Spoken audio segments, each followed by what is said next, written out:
يا اهلا بيكم يا اجمد شباب. النهارده جاي اتكلم معاكم على تاثير خطير جدا جدا بنشوفه كتير في التمبلتس الجاهزه، وهو تاثير الجلاس. بنشوفه كده بنلاقي ان الموضوع صعب جدا، وازاي الناس دي قدرت توصل للمرحله دي.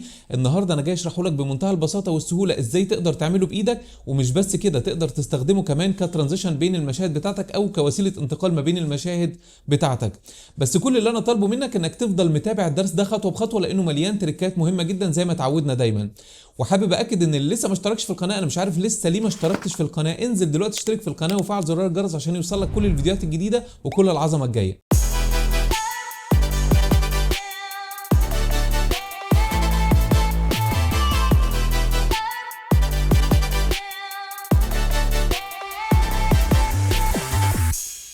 يا اهلا بيكم يا شباب، وزي ما اتفقت معاكم في الانترو كده، تعالوا نشوف تاثير الجلاس الخطير اللي احنا بنشوفه كده بمنتهى البساطه والسهوله. وعايز اقول لك ان الميزه كمان اللي موجوده في التاثير ده انك انت تقدر تستخدمه على الصور او الفيديوهات علشان تطلع الموضوع بتاعك بشكل شياكه جدا. تعالوا بدون ما اتكلم كتير كده ندخل على ادوبي بريمير برو ونشوف هنعمل ايه. طبعا هنا كل اللي انا هعمله في البدايه ان انا هجيب الفيديو اللي انا حابب ان انا اطبق عليه التاثير ده، فهبتدي ان انا اسحب كده الفيديو، هجيبه تحت بالمنظر ده. ده واحد مش عارف هربان من البيت ولا ايه، ماسك الشنطه وماشي. طيب خلينا نطلع كده بره، وهنا من اول الدرس كده هقول لكم على التريكات. بقى في كام تريكات مهمين جدا في الدرس ده. اولا انا هنا كده جبت الادجستمنت لاير. جبتها ازاي الادجستمنت لاير للناس اللي مش عارفه؟ عندي ممكن ان انا ادوس كليك يمين كده واقول نيو ايتم من هنا كده، واجي هنا كده انزل تحت على حاجه اسمها ادجستمنت لاير، او ممكن من خلال العلامه اللي موجوده تحت النيو ايتم دي ان انا اضغط عليها بالمنظر ده وادوس على ادجستمنت لاير. طيب التركيه اللي هقول لك عليها دي مهمه جدا بقى. الادجستمنت لاير هنا نازله يعني 4 ثواني زي ما احنا شايفين كده، او 4 يعني دقايق، 4 ثواني زي ما انت عايز. يعني هي نزلت بعدد فريمات او بعدد ثواني معين. عايز اقول لك ان انت تقدر تغير الديوريشن من وهي في البروجكت هنا علشان تخليك محتفظ بيها طول الوقت، بحيث لو عايز تستخدمها بعد كده يبقى الديوريشن بتاعك بدل ما تنزلها على التايم لاين من تحت وتبتدي تدوس كليك يمين وتضغط على السبيد والديوريشن وتغير الديوريشن بتاعها، لا، غيرها من وهي فوق في قائمة البروجكت علشان تفضل موجودة عندك بنفس الديوريشن بتاعها. طيب نعمل ده ازاي؟ كل اللي انت هتعمله ان انت هتضغط كليك يمين كده، وهتيجي تنزل على السبيد والديوريشن من هنا. بدل ما هي 4 ثواني هتيجي تضغط هنا كده على الرقم ده وتكتب 2، وتيجي تحط النقطتين فوق بعض دول وتيجي تعمل 0 وتيجي تضغط اوكي، هتلاقيها على طول بقيت ثانيتين بالشكل ده، وطول الوقت هتفضل موجودة عندك بالثانيتين اللي انت ظبطتهم. فدي تركاية مهمة جدا. طيب حلو، خلينا نسحب الادجستمنت لاير. انا خليتها ثانيتين وهاجي احطها في النص هنا كده. انا دلوقتي عايز اعمل تأثير الجلاس على الفيديو ده. طيب حلو جدا، هنيجي ندخل على القائمه بتاعه الافكتس من هنا كده، وهنيجي ندور على حاجه اسمها ترانسفورم. طبعا مشهور جدا التاثير ده، بنستخدمه كتير جدا في القناه. فهنيجي نكتب كده ترانسفورم بالشكل ده وننزل تحت، هنلاقي التاثير موجود هنا. هنبتدي نضيفه على الادجستمنت لاير. طيب حلو خالص، هنيجي بقى، خلي بالك انا حاطط الانديكيتور في النص كده عشان اوري لك التاثير هيحصل فيه ايه دلوقتي. هنيجي كده على الموشن، هنفتح طبعا الافكت كنترولز وهنيجي على الموشن. هنيجي نفك اليونيفورم سكيل دي علشان يديني الطول لوحده والعرض لوحده.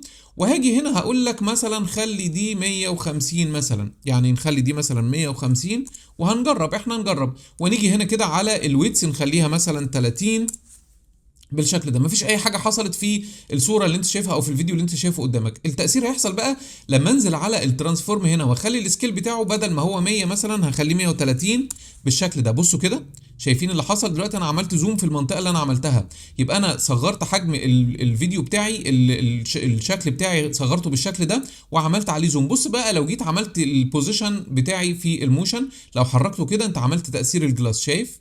حلو جدا. طب خلي بالك انا بحرك ليه من الموشن ما حركتش من الترانسفورم؟ لان انا لو حركت من الترانسفورم هنا في البوزيشن هحرك اللي جوه الفيديو نفسه، هحرك اللي جوه المستطيل اللي انا عملته، لكن انا عايز احرك المستطيل اللي انا عملته ده بس. طيب حلو، هل كده بس؟ لا طبعا، تقدر تحركها وهي كده او تقدر تميلها شويه علشان تدي لك شياكه.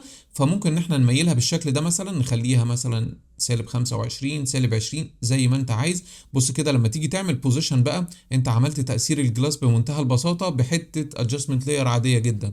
طيب حلو جدا، هاجي هنا كده هقف في البداية بالشكل ده. بص بقى كمية التركات اللي جاية، هاجي اقف في البداية كده واخلي البوزيشن بتاعي هنا كده بره، هطلع ده بره ماشي، واحط كي فريم وهاجي هنا كده اروح في المنطقه دي واخلي كده الكي فريم بتاعي يمشي كده اهو، او البوزيشن بتاعي يتحرك بالشكل ده، يروح في المنطقه دي. بعد كده هاجي اخد الكي فريم ده واحطه في اخر الادجستمنت لاير. يعني طول ما هي الادجستمنت لاير شغاله، بصوا التاثير اتعمل عندي ازاي، شايفين تاثير الجلاس؟ هل كده احنا خلصنا؟ لا، ده التريكات لسه جايه. تعالى بقى لو انت عايز تعمل التاثير ده كانه بيتكرر كذا مره، هتيجي تعمل ايه؟ تكرر الادجستمنت لاير دي. فانت ممكن تدوس الت كده او اوبشن لو انت ماك، وتسحب الادجستمنت لاير فوق مره تانية بالشكل ده، فهتلاقي ان التاثير بتاعك اتعمل كانه اتعمل مرتين ورا بعض، شايف؟ طيب خلينا كمان نرفع دي كمان مره تانية بالالت او الاوبشن، فتكرر 3 مرات. بصوا كده التاثير بتاع الجلاس. طيب تعالوا نشيك الموضوع اكتر كمان. احنا ممكن نخلي الادجستمنت لاير دي تاخر شويه عن الادجستمنت لاير اللي تحتها، فهندوس على كنترول او كوماند لو انت ماك، وتضغط بالاتجاه يمين كده 2 فريم لقدام، وتيجي هنا كده تضغط طبعا 4 فريم علشان يفرقوا عن بعض. بص بقى التاثير حصل فيه ايه، شايف؟ كأنه تأثير فعلا يعني ازاز زي ما احنا بنشوف كده بمنتهى البساطة والسهولة. طب احنا كده خلصنا؟ لا، تعالى اقول لك كمان على تريكات تاني. على فكرة التأثير اللي انت عملته ده على الادجستمنت لاير انت تقدر تحطه على اي بعد كده فيديو زي ما انت عايز. يعني تعالوا نجرب كده. بصوا كده لو دخلت على مثلا الفيديوهات اللي موجودة عندي وجبنا الراجل الهربان ده، بصوا كده مثلا، خلينا اهو دخل على القطر تقريبا هينتحر ولا حاجه اهو. بصوا كده ماشي على القضبان بتاع السكه الحديد. تعالوا كده نكبر. انا كبرت ازاي؟ دوست على الزال اللي موجوده في الكيبورد، وهاجي اسحب دول كلهم مع بعض. طب انا دلوقتي يعني لو انا مصغر بقى وعايز اسحب كلهم مع بعض، تعال اقول لك بقى. بص، تيجي تروح عامل سيلكت عليهم كلهم بالمنظر ده، وتيجي تدوس كليك يمين وتقول له جروب، انا عايزهم كلهم في جروب واحد. فمجرد ما تدوس على اي واحده فيهم، تضغط على اي واحده فيهم، بيعمل سيلكت على الكل، لان انت عملتهم كلهم جروب مع بعضهم. هنيجي نروح عاملين الت او اوبشن ونسحب ده نحطه على الفيديو التاني اللي احنا جبناه او المقطع التاني. بص بقى التأثير اتعمل على المقطع التاني على طول، شايف؟ يبقى انت بقى عندك ادجستمنت لاير جاهز تقدر تستخدمه مع اي فيديوهات عندك. هل العظمه انتهت لغايه كده؟ اكيد لا. تعال بص اقول لك على حاجه تاني بقى. انا عايز اضيف مثلا لون على الادجستمنت لاير ده او الادجستمنت لاير اللي تحت عشان يدي شياكه اكتر في الموضوع. فخلينا ندخل على الافكت هنا كده او الافكتس بتاعتنا، ونيجي على الفيديو افكتس من هنا، ونيجي ندخل على الكالر كوريكشن، ونيجي نختار مثلا التنت. طب التنت انا لو جيت حطيته هنا، بص خلي بالك لما اجي اضيفه هنا هيتضاف على الثلاثه لان هم جروب مع بعض. مش لازم بقى تفك الجروب مره تانية، لا هقول لك. بص كده هتيجي لو ضغطت عليهم بالماوس كده بيتعمل سيلكت عليهم هم الثلاثه لان هم جروب. بص بقى التركايه، هتدوس الت وهتضغط على اللي انت عايزه بس، فهندوس الت كده وهنضغط على اللي في النص بس. انا كده عملت سيلكت على اللي في النص بس. بعد كده هجيب التاثير بتاع التنت وهرميه على اللي في النص بس، فاللي في النص بس هو اللي بيبقى ابيض واسود. طب انا عايز اللي فوق كمان احط عليه تاثير تنت بلون تاني، هتيجي تضغط الت، ندوس في حته فاضيه نضغط الت وندوس على اللي فوق، وهاجي هنا كده احط التاثير بتاع التنت بتاعي كده. طيب هما الاثنين بيبقوا ابيض واسود، لا انا عايز اغير اللون بتاع الابيض ده اخليه مثلا احمر. هتقول لي ايه العبط ده؟ هقول لك دلوقتي. بص هنعمل ايه، خلينا مثلا بلون زي كده. بص طبعا التأثير طالع شكله مش حلو، نيجي نخفف من هنا كده اللون شوية بالشكل ده. بص اللي حصل دلوقتي لما تيجي تعمل كده، شايف التأثير اللي انت عملته شياكة ازاي؟ هل العظمة انتهت لغاية كده؟ تعال اقول لك بقى على التركاية التانية اللي موجودة معانا في الدرس، تقدر تستخدمه كترانزيشن. طيب خلينا نفك الجروب ده اصلا عن بعضهم كده، ونيجي نعمل ايه، خلينا نقفل الليارات او التراكات اللي موجوده من فوق. هتقول لي بنقفلها ازاي؟ كل اللي انت بتعمله بتضغط كليك يمين وتشيل علامه الانيبل اللي موجوده من هنا، فانت كده قفلتها. يعني تاثير الليارات دي مش موجود او التراكات دي مش موجود، هو كده بيقرا التراك اللي موجود من تحت بس. بص كده. طب انا عايز اثناء ما ده بيمشي كده، المرايه دي اثناء ما بتمشي او الازاز ده اثناء ما هو بيمشي يغير المشهد بقى.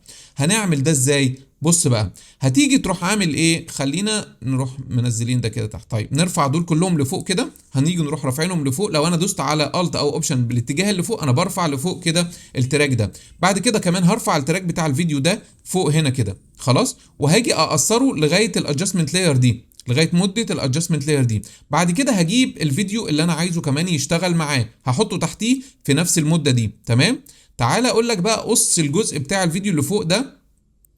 الموضوع بسيط اهو، قص الفيديو ده كده، قصيته بصوا على قد الادجستمنت لاير. طب انا عايز المشهد ده يمشي اثناء ما الجلاس ده بيمشي، اعمل ده ازاي؟ طيب خلينا ندخل برضو على الافكتات اللي موجوده عندنا كده اهو في الفيديو افكتس، وننزل تحت كده هنلاقي في حاجه اسمها ترانزيشن هنا، بس موجوده في الافكتات، مش بنختار الفيديو ترانزيشن، لا انا بدخل على الفيديو افكتس وبختار منها الترانزيشنز اللي موجوده من هنا.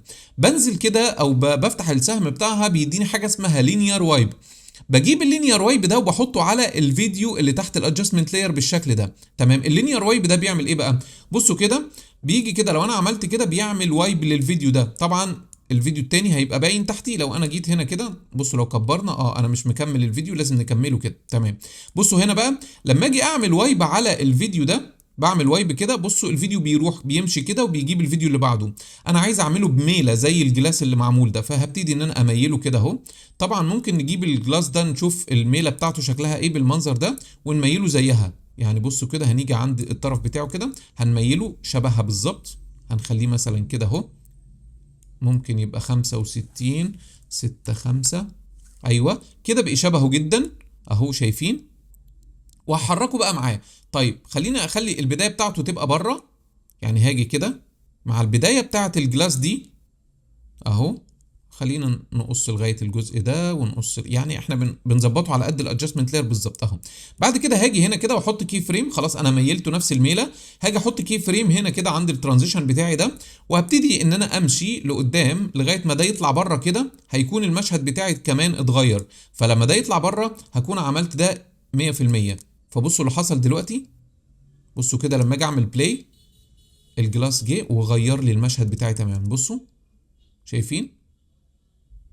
يبقى الموضوع طالع تحفه جدا. استخدمها بقى زي ما انت عايز في الصور في الفيديوهات، واعمل بيها العظمه اللي انت عايزها. وعايز اقول لك ان انت تقدر تحتفظ بالتاثيرات دي، مش لازم تعمل اللي احنا عملناه ده كله مره تانية، لا انت ممكن تحتفظ بيها، وبعد كده كل اللي انت هتعمله ان انت هتاخد التاثير ترميه على الفيديوهات بتاعتك وعلى الادجستمنت لاير، والموضوع انتهى بالنسبه لك. ولو عايزيني اشرح الطريقه دي ازاي بنقدر نعملها اكتبوا لي في الكومنتات وانا هشرحها لكم. بتمنى الدرس بتاع النهارده يكون عجبكم يا شباب. لو عجبكم يا ريت ندوس لايك على الفيديو ونشير الفيديو في وسائل التواصل الاجتماعي علشان الكل يستفيد. وكمان اللي لسه ما اشتركش في القناه ينزل دلوقتي يشترك في القناه ويفعل زر الجرس عشان يوصل لكم كل الفيديوهات الجديده. شكرا لكم واشوفكم في درس جديد من دروس ادوبي بريمير برو.